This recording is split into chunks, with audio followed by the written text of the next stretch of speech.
Hi, I'm Heimler History. I'm here to get you an A in the class and a 5 on the exam. Oh wait, this is Crash Course. Well, today we'll be talking about the Indian Ocean trade routes.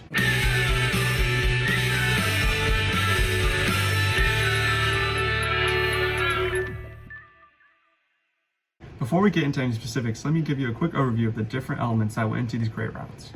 The Indian Ocean trade routes spanned from China all the way to East Africa. Similar to the Silk Road, the Indian Ocean trade route was set of many varying routes.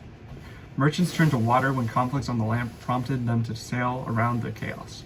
Before you go, an important aspect of the Indian Ocean trade route were the seasonal winds or monsoon winds, which made trade in these regions possible. But they also stranded merchants in port cities. These stranded merchants diversified the region, creating more cultural diversity and tolerance throughout the cities. How do you make a boat feel healthy? You give it some vitamin C!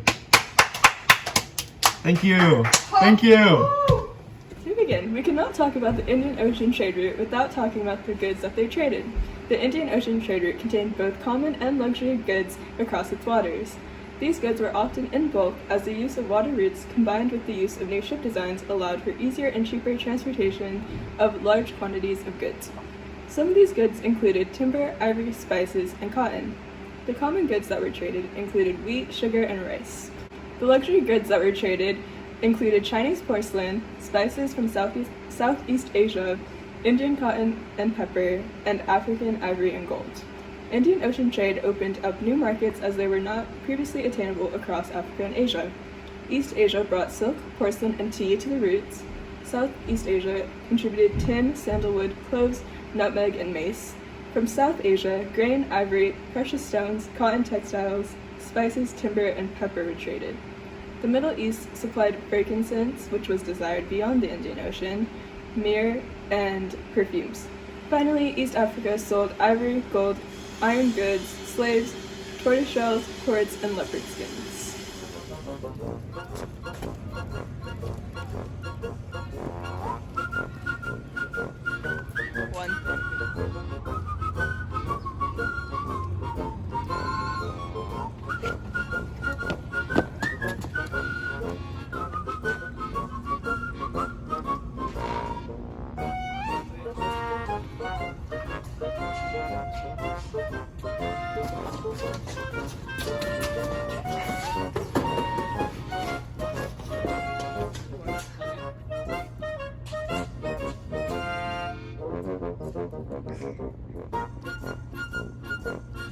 We're in France.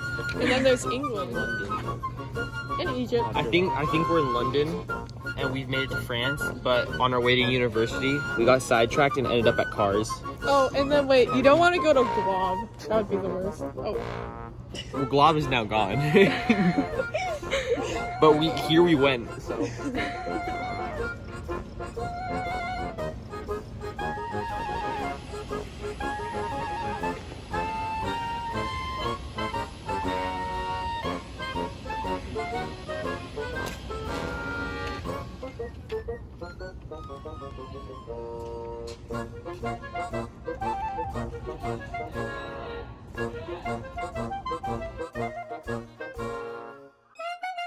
Hi, I'm Heimler History. I'm here to get you an A in the class and a 5 on the exam. Oh wait, this is Crash Course. Well, on the other hand, the trade cities that were constructed due to trade on the Indian Ocean were very beneficial to the economy and religion. One empire which was significant with the Indian Ocean was the Gujarat Empire. They lured merchants from different cultures and regions who traded goods such as cotton, spices, gold, and silver. There were diverse cultural interactions and high religious tolerance within the empire. Another empire which was impactful was the Malacca Empire. The Malacca Empire became an important city and was a collection point for spices. From Malacca, it was packaged and sent to be sold across the Indian Ocean. They had a tributary relationship with Ming China and charged fees on ships. Where do boats go when they're sick? To the boat dock.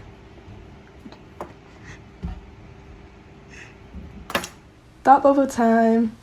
On to arguably one of the most impactful city-states in this region and time period, the Swahili city-states. Important trade towns included Mombasa, Kilwa, Sofala, and Zanzibar. Here, the Swahili language developed, which was a syncing of the Bantu and Arabic languages.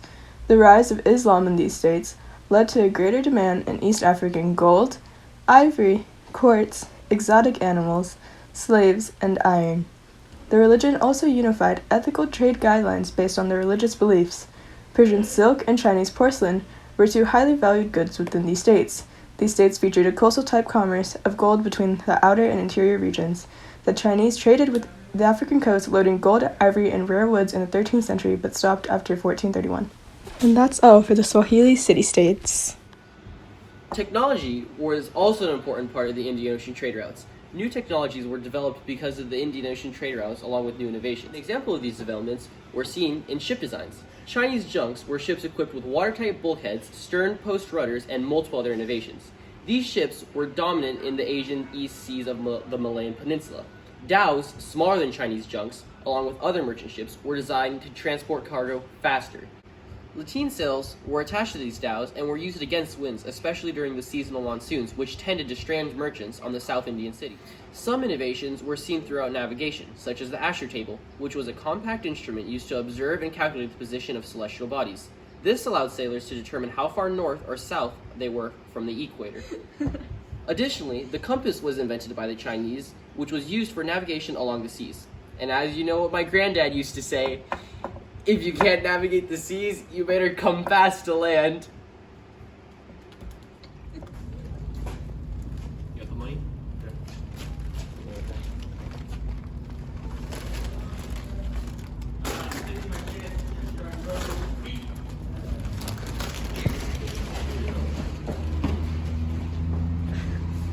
Oh, hi. Didn't see you there. While you're here, let's talk about how religion impacted the Indian Ocean trade route and what new ideas evolved from it. Islam was the main religion and had impacted and diffused throughout the Indian Ocean trade routes. Islam was an important factor in the growth of these trade routes since the expansion of Islam helped connect multiple trade cities. Calicut, a trade city, thrived from the Muslim, Arabian, and Persian merchants as they were dominant on the ocean routes in transporting goods, and interactions in the cities such as this helped it to thrive. Muslim merchants were so valued that they were even welcomed by local rulers since it brought trade and prominence. Islam even had an influence on the demand of good as the rise of Islam led to a greater demand in the East African products such as gold, ivory, and slaves. Also, multiple new ideas formed from the influence of the Indian Ocean routes.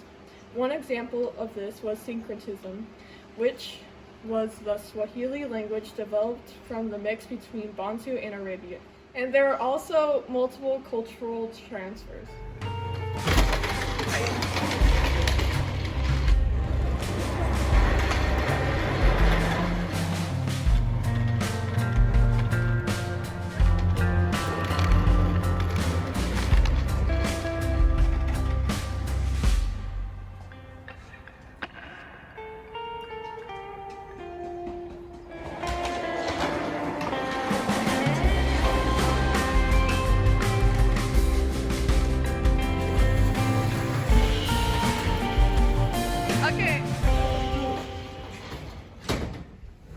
And now for the open letter.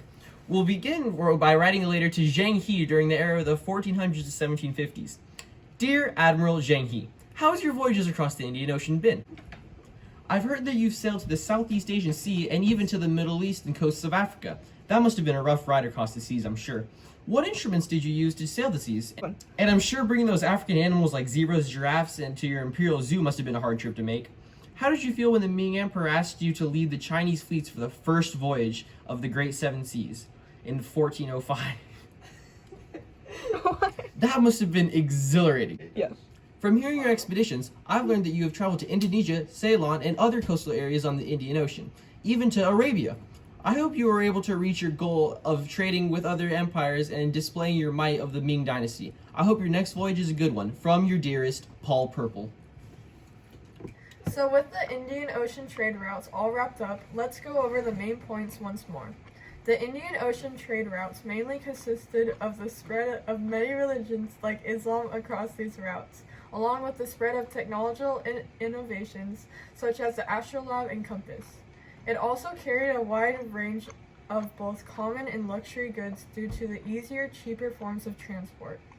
Trade cities like Calicut were also formed, which became key port cities, allowing for easy trade and diffusion of the new ideas present in this time. So with that summary, it shows that these key features are what make the Indian Ocean trade routes so popular.